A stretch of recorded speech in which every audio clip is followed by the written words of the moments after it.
एक भाई हैं RGIW4C, इनका हैंडल नेम है। ये कह रहे कि गोबर करेंगे धरती का भला, नेचर का भला उसके संचालन से है, जो बच्चे पैदा करने से होता है। मतलब जो अपने वीडियोस है एंटीनेटलिज्म के ऊपर, जहाँ पे मैंने बताया कि भाई बच्चे पैदा नहीं करने चाहिए, तो ये कह रहे कि मान लो तुमने बच्चे पैदा करना बंद कर दिया तो इस धरती का संचालन कैसे होगा। देखो मेरे भाई, पहली बात तो आप ये समझो कि इस धरती पे एकमात्र आप ही जीव नहीं हो। ये धरती सिर्फ आपके ऊपर डिपेंड नहीं करती, और ये धरती पे तो सिर्फ अभी आप कुछ ही लाख वर्ष पहले इन्वॉल्व हुए हो। आज से 6.5 करोड़ वर्ष पूर्व इस धरती पर डायनासोर्स समाप्त हो चुके हैं। आज डायनासोर तो नहीं है हमारी धरती के ऊपर, तो क्या धरती का संचालन नहीं हो रहा? क्या धरती आगे नहीं बढ़ रही है? और आने वाले 1 लाख वर्षों तक मनुष्य इस धरती पर रहेगा, इस बात की क्या गारंटी आप बताओ मुझे। मतलब कि इस धरती पे आपके होने या न होने से इस धरती को, इस प्रकृति को कोई फर्क नहीं पड़ता। आप इस धरती पे बच्चे पैदा नहीं करोगे या बच्चे पैदा करोगे तो उससे हजारों परेशानियां हैं, लेकिन यदि बच्चे पैदा नहीं करोगे तो उससे इस धरती को कोई फर्क नहीं पड़ता। यदि मनुष्य जाति इस धरती पे से खत्म हो जाए तो इस प्रकृति को, इस धरती को उस बात से कोई फर्क नहीं पड़ेगा। प्रकृति कोई नई चीज को इन्वॉल्व कर देगी, कोई नई प्रजाति को इन्वॉल्व कर देगी। लेकिन मनुष्य इस धरती पे अपनी आबादी को बढ़ाया जा रहा है। इससे परेशानी यह है कि इस प्रकृति ने मनुष्य को थोड़ा सा इवोल्यूशन के थ्रू बुद्धि दे दी, बुद्धि इंसान का डेवलप हो गया, तो उससे परेशानी ये हो गई कि इंसान खुद को सुपीरियर समझने लग गया, खुद को सबसे ऊंचा समझने लग गया। और इसी चीज़ की वजह से उसने इस धरती पे एक विकास की, आधुनिकरण की जो चाल है उसके अंदर इस धरती को उसने पूरा बर्बाद कर दिया, पूरा तबाह कर दिया। इस धरती के 70% जीवों को उसने खत्म कर दिया, 70% प्रजातियों को लगभग विलुप्त कर दिया।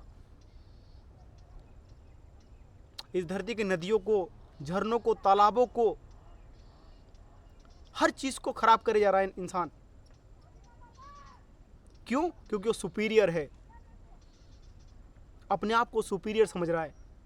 लेकिन इस प्रकृति के लिए एक छोटे से चींटी के अंदर और आपके अंदर कोई अंतर नहीं है। इस प्रकृति के लिए एक चींटी जो छोटा सा है ना, उसमें और आप में कोई अंतर नहीं है।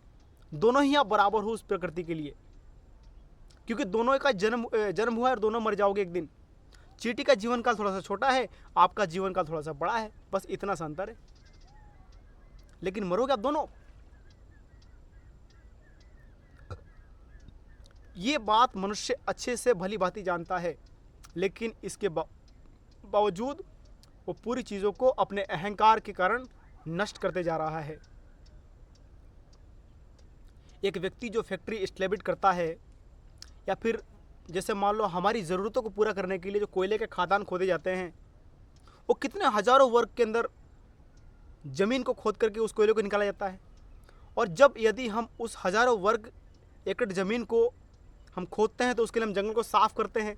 जंगल को साफ़ करने के लिए हमको उस जंगल के जीवों को भी मारना पड़ेगा, उस पूरे इकोसिस्टम को समाप्त करना पड़ेगा, तबाह करना पड़ेगा। तब जाके आप उस ज़मीन को खोदोगे और वहाँ से आपको कोयला मिलेगा, प्राकृतिक संसाधन मिलेंगे, पेट्रोल मिलेगा, ऑयल मिलेगा। तो आप सिवाय इस धरती को तबाह करने के और क्या कर रहे हो भाई? इस धरती पर मनुष्य ने सिवाय बर्बादी के और क्या किया? खुद को तो उसने प्रकृतिशील बना लिया, खुद की सुविधाओं का तो उसने बहुत ध्यान रखा, खुद की सुख सुविधाओं का बहुत उसने सोचा विचारा, लेकिन इस धरती के जितने भी जीव थे उन सबको उसने खत्म कर दिया और खत्म करता जा रहा है। उसको कोई फर्क नहीं पड़ता इस बात से कि इस धरती के जो जीव है वो आपके इन गतिविधियों से कितने प्रभावित हो रहे हैं। आपकी बढ़ती जनसंख्या, आपके धरती पर बढ़ता पोल्यूशन, उससे ग्लोबल वार्मिंग बढ़ रहा है, जिससे पक्षियों की संख्या कम हो रही है। इस धरती के हर जीव की संख्या कम हो रही है। आपने 70% जीवों को इस धरती पर से समेट दिया, खत्म कर दिया। सोचो यदि इस धरती पर मनुष्य न होता तो ये धरती कितनी खुशहाल, कितनी शांत और सुचारू होती। लेकिन इंसान इस धरती को अपने अनुसार चलाना चाहता है। अहंकारवश, क्योंकि उसके अंदर अहंकार भरा पड़ा है, अपनी सुपीरियरिटी का, अपनी ताकत का, अपनी बुद्धिमत्ता का, कि हम बहुत बुद्धिमान हैं, हम इस धरती के जितने भी जीव हैं, लाखों लाखों प्रजातियां, उन सब में सबसे चालाक, सबसे चतुर और सबसे बुद्धिमान है, सबसे इंटेलिजेंट है हम। लेकिन इस प्रकृति के लिए एक चींटी और तुम में कोई अंतर नहीं है भाई। इस प्रकृति के लिए तुम दोनों ही बराबर हो। इस धरती का हर जीव उतना ही महत्वपूर्ण है जितना कि एक मनुष्य। इस प्रकृति के लिए एक भाई हैं आसिनी 3600, ये कह रहे हैं तो सर इसका सोल्यूशन क्या है? इसका सोल्यूशन यही भाई, आप बच्चे पैदा मत करो। यही तो मैं आपको बता रहा हूँ हर वीडियोस के अंदर कि आप बच्चे पैदा मत करो, इसका यही सोल्यूशन है।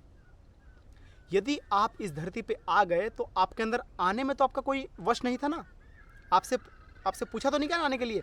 अब यदि मान लो हम इस धरती पे आ ही गए तो हमको इस धरती को थोड़ा सा बेहतर बनाने का प्रयास करना है। और हम किसी को इस धरती पे क्यों लाएं? हम आ गए तो अब हम अपने जीवन को अच्छा बनाने का प्रयास करेंगे, अपनी ज़िंदगी को अच्छे से जीने का प्रयास करेंगे, और बाकी हम किसी को नहीं लाएंगे इस धरती पे। यही सोल्यूशन है इसका। हम अपने जीवन को आनंदमयी और अच्छा बनाने का प्रयास करेंगे। इस प्रकृति के अंदर और भी हम जो अच्छाइयाँ हैं उसको भरने का प्रयास करेंगे। हम किसी के ऊपर अत्याचार नहीं करेंगे। हम किसी जीव को अपने करुणा के द्वारा संवेदनशील और सामंजस्य बिठाने का प्रयास करेंगे। एक ये शायद लड़की है, ये शिवा द इन्फिनाइट, एक लड़की है शायद ये, इन्होंने बोला है कि मैं पैदा नहीं करना चाहती, लड़की है ये, मैं पैदा नहीं करना चाहती पर करना पड़ेगा। I don't have the freedom to choose. अब मुझे नहीं पता कि इनको भाई क्यों फ्रीडम नहीं है चूज़ करने की, लेकिन मुझे लगता है कि यदि आप मनुष्य हो तो इस चीज़ को आप अवश्य ही चुन सकते हो। लेकिन फ्रीडम कोई दुकान पे मिलने वाली चीज़ नहीं है। फ्रीडम के लिए लड़ाई लड़नी पड़ती है, संघर्ष करना पड़ता है, अपनी मर्जी की ज़िंदगी जीने के लिए संघर्ष करना पड़ता है, मेहनत करनी पड़ती है, छीनना पड़ता है आज़ादी को। नहीं तो आपके माता पिता, आपका ये समाज आपको ज़बरदस्ती झोंक देगा। आप कह रही हो कि मैं समझ गई कि मुझे पैदा नहीं करना चाहिए लेकिन मुझे करना पड़ेगा, तो ऐसी कौन सी मजबूरी है, ऐसी कौन सा वो बंधन है जिसने आपको बांध रखा है, जिसने आपको मजबूर कर रखा है इतने बड़े डिसीजन लेने के लिए? लात मारो उस बंधन को, अपने पैरों पे खड़ा हो। जिस दिन आप अपने पैरों पे खड़ा होगे तो आपको किसी चीज़ से सोचने की ज़रूरत नहीं है, किसी से पूछने की आवश्यकता नहीं है। मुझे लगता है कि आप एक ऐसे बंधन में बंधे हुए हो, शायद ये आप हो सकता है आपके माता पिता हो या समाज हो जिसने आपको मजबूर कर दिया है ऐसा करने के लिए। तो आपको सबसे पहले तो अपने पैरों पे खड़ा होना चाहिए, जहाँ पे आप कमा सको, अपनी जीविका खुद चला सको। और यदि आपने ऐसा कर लिया तो आपको किसी भी व्यक्ति की आवश्यकता ही नहीं है इस धरती पे, ना उसकी मानने की। यदि आपके जो क्लोज लोग हैं वो यदि आपके इस डिसीजन से रूठ जाते हैं या आपसे दूर हो जाते हैं, दूर हो जाने दो उनको दूर हो जाने दो। क्योंकि यदि आपने उनके दबाव में एक बहुत बड़ा डिसीजन ले लिया तो आप ज़िंदगी भर पछताते रह जाओगे कि भाई मैंने ऐसा क्यों किया, मुझे पता था कि ऐसा मुझे नहीं करना चाहिए था। लेकिन फिर भी यदि आपने कर दिया ऐसा तो आप ज़िंदगी भर गिल्ट में ही बिताओगे, आत्मग्लानि में बिताओगे ज़िंदगी भर आप। बाकी पूरा डिसीजन आपके ऊपर है कि आपको क्या करना चाहिए। Thank you so much. जय हिंद, जय भारत।